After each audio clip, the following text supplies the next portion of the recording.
inside the eye of your mind. Don't you know you might find a better place to play?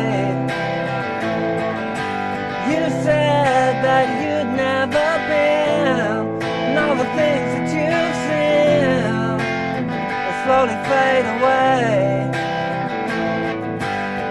So I start a revolution from my bed, 'cause you said the brains I had went to my head. Step outside the summer times and go. Stand up beside the fireplace and take that look from off your face, 'cause you ain't ever gonna burn my heart out.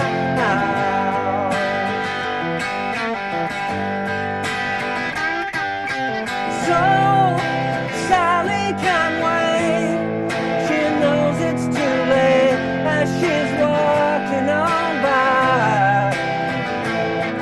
Her soul slides away, but don't look back in anger, I heard you say.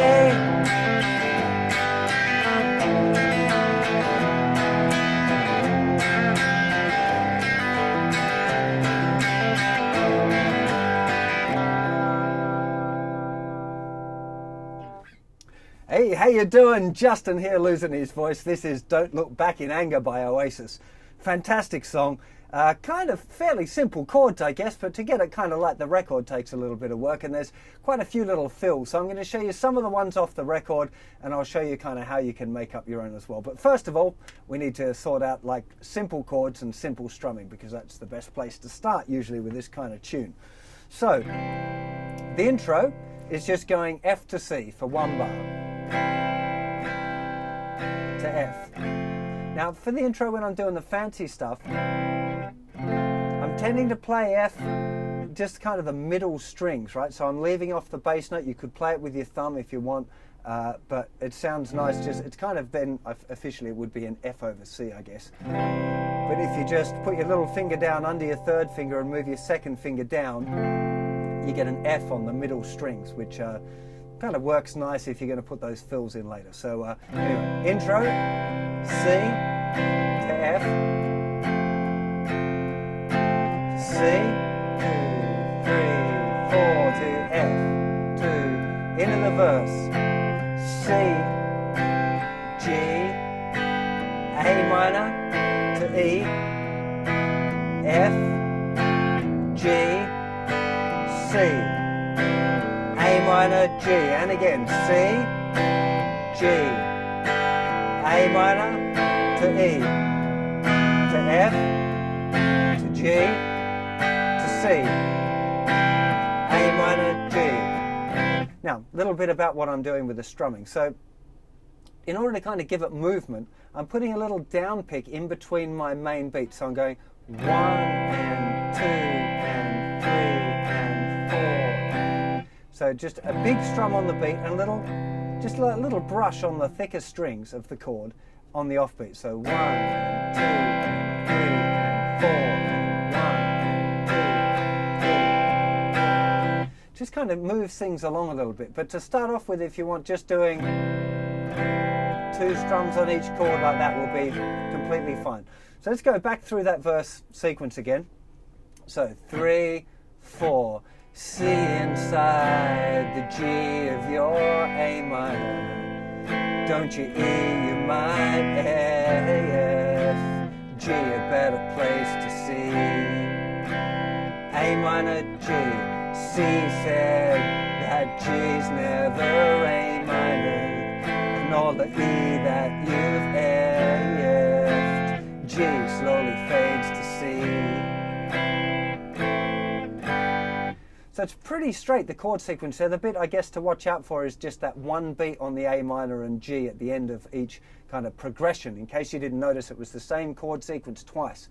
So when you're learning songs, it's a really good idea to kind of memorize it in chunks. So for this one, you got C, G, A minor, E, F, G, C, A minor, G. That would be the sequence, and it's repeated twice.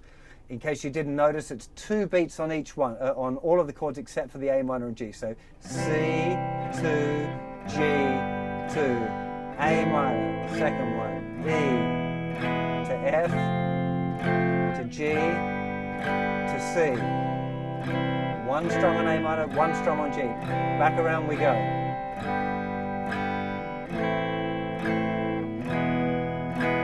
F, to G, A minor, that's C to A minor to G, then to the bridge we've got F to F minor. Now for a lot of guys that are kind of starting out with the bar chords, if your bar chord's weak, when you lift off that second finger, it's not going to sound any different because that third string won't be ringing out, and that's the note that makes it minor. So it's really important that you concentrate on your bar so you can really hear the difference between your major and minor chords. So that's kind of the big deal for anyone who's starting with your bar chords. So we got F, F minor to C for a whole bar. 2, 3, 4, and again F, F minor to C. 2, 3, 4, F, F minor to C. Now we've got an interesting bit. We've got a G, 2, 3, 4 to an E with a G sharp bass. Now I always used to play this as a G sharp diminished chord, but in researching to do this video and do the songbook and stuff, I watched some videos and it appears that he's just playing this E with a G sharp bass like this, which is 4th fret, muting the 5th string with the underneath of the 2nd finger, open D string, 3rd finger in the 4th fret of the 3rd string, so 3, nothing, open 3, nothing, nothing. Right, which is a E with a G sharp bass, E7 with a G sharp bass, I guess. So you can do that. That's a nice, way of doing it. If you want to put the diminished one in, which is what I hear harmonically happening in the track, you'd start with the same thing and then just put your first finger down to cover strings 2 and 4 at the 3rd fret. So you're with 4, nothing, 3, 4, 3, and then I'm just muting the thinner string. Either one is going to be fine. So let's go from the G chord. Stand up beside the fireplace. E7 over G sharp bass. Turn up your face. A minor to G and then to F chord. Now on this really cool little trick on the F as well. So all I'm doing is playing a regular F and then kind of lifting my bar up so I can get the low E on the offbeat. So 1 and 2 and 3 and 4 and, right? G. Now there's 2 bars of G there going into the chorus and there's some fills. Now the first one sounds like, which is a fairly easy kind of riff that you can play within the G chord. I'm going to go to a close-up and show you those afterwards. But on the record there's loads of different fills that are nearly all based out of the C major pentatonic, which is the same as the A minor pentatonic for you guys that are just started out with your minor pentatonics. So if you're a big Oasis fan, I'd have a go at trying to work them out yourself, because none of them are particularly difficult. I'm going to show you the one little trick thing that he does to kind of get in there, and it's used a few times through the tune. So if you've got that kind of lick down, then you shouldn't have too much difficulty finding it out, getting the notes for that. I'll come back to that in a bit. Let me continue. So into the chorus now. We got C, G, A minor, E, F, G, C, A minor, G. Now hang on, that seems kind of familiar, doesn't it? Oh, it's the same one as the verses. See, you already knew that chord progression. Again, so, G chord, turn A minor, don't you E, it's 2 F as you G on C, A minor, G, so, such away. So don't look back in anger, I heard you say. So, that's kind of the main sequences of the tune. So let's talk about kind of getting a little bit more fancy now. As I said, the first thing that you want to suss out is doing that kind of extra down pick in between the main beats, the down strum. So 1, 2, 3. If I leave it out, can hear it straight away doesn't sound as good. It just kind of gives it a little bit more movement. You know, it's played by the piano as well, so the fact that the guitar is kind of playing over it really, but the piano is so driving in the song that along with the guitar, it really, if you're playing it by yourself without loads of guitar layers, then that's the kind of thing that you want to check out. So to show you the licks, I think it's probably going to be a bit better to do that as a close-up. So let's get to a close-up now. Okay, starting at the intro, it's usually a good place to start.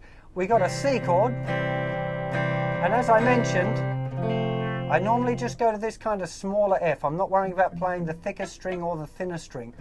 So just nothing, 3, 3, 2, 1, and then muting the thinnest as well. And the advantage of that is it allows us to kind of do our little riff things in between it. There's one on the record you can hear very clearly. C, F.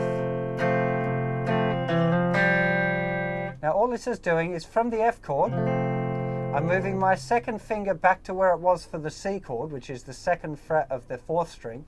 I'm playing that note, hammering on my little finger in the third fret of the fourth string, and then playing the open G string. 2, 3, 4, 1, 2, 3, and a 4, 1, 2. So that's all it is. C, F. I'm putting a little hammer on there. It's not really on the record, but it sounds nice. The second time, so from the F, just lifting off that second finger, and we're just plucking the second and third strings, plucking it so it's the first finger in the open G, hammering the second finger, lifting it off, then lifting off your little finger as well, and now we're playing the middle two strings, which are both open, hammering the second finger down now in the second fret of the fourth string and lifting it off. So. Okay, so the whole intro, C, F, C, F. And then we're starting the chord sequence. Right, so that's the first little kind of fill thing that you want to check out. We got C, G. Now, quite often I'll play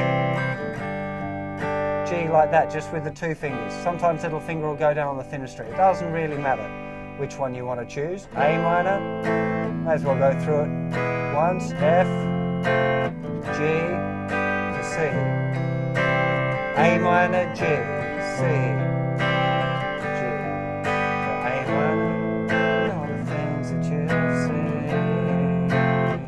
Slowly fade away.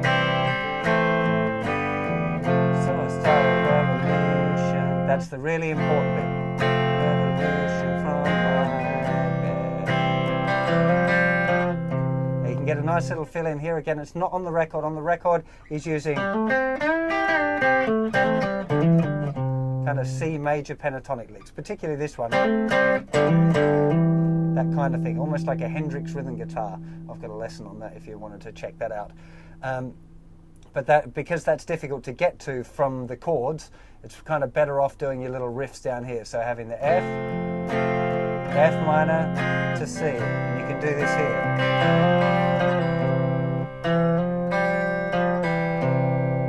Just picking the fourth string, hammering the little finger down, open G, pick the fourth string, flick your little finger off, and then play the fifth string again. F,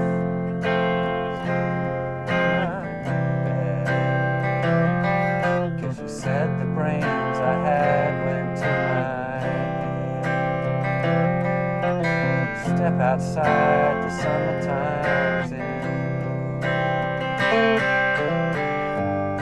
Do that little riff as well on the C. Just, having a bit of fun with the second finger. Doing some little open string to hammer-ons. Not on the record, just you might like to try that out. Then we're going to a G.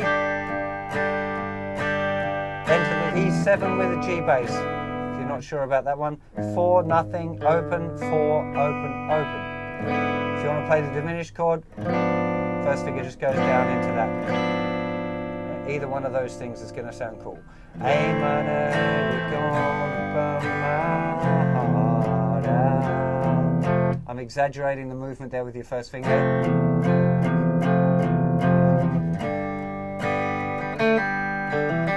Now any of these, once you've got your G chord, I think that's what I remember from the riff on the actual recording. Just open D, hammer on the second finger, 2nd fret, 4th string, open G, 2nd finger, 2nd fret, 3rd string, flick off, open D. But again, it's getting the rhythm, making sure 1, 2, 3, 4, yeah. Now we've got this. It's just a nice little riff that I used to use when I kind of played this in a band to get, because you've got a gap there, it's okay to play a lead riff, but you've got to get back to your chord. So using this, I'm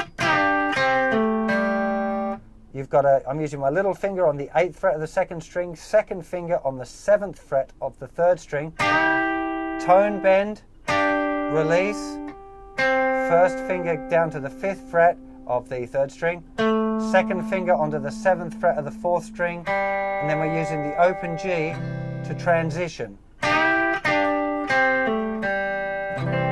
the C chord, because getting to that C chord at the start of the chorus is really important, much more important than putting a lead lick in. If you can't get the lead lick together, just stay on the G, because getting to that C chord at the start of the chorus is the most important bit, right? So if you're going to do the lead line though, so you ain't ever gonna burn my heart out.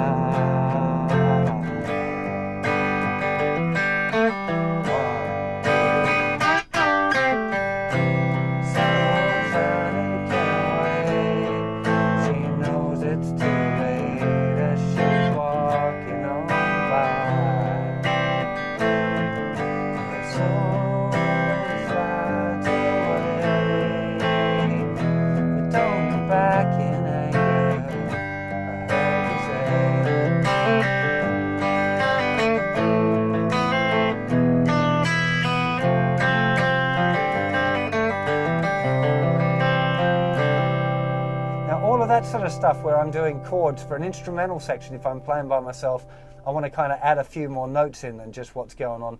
I've got lessons on that. It's called Chord Scale Relations. It's part of the folk fingerstyle course. So you might want to check that out as well, because it's just about learning the scale.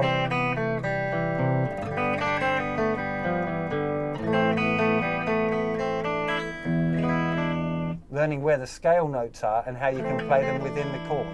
You know, so it takes a bit of practice. I haven't got time to show you like a whole in-depth one of those, because I'm making it up and not doing the same thing twice. But that's something that you might want to explore as well.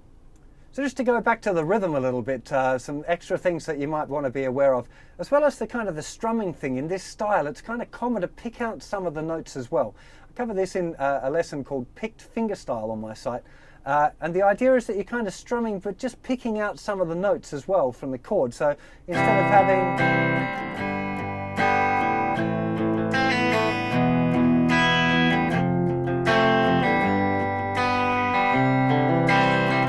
So I'm kind of, as well as just the regular strumming, there's some other stuff going on.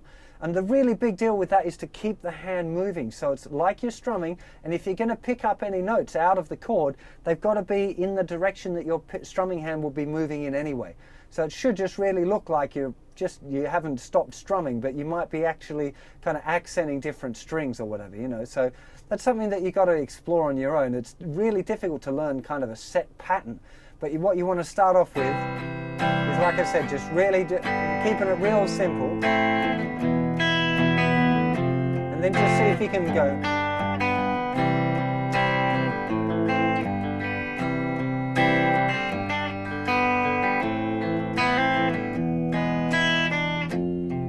And just see if you know, play about with it.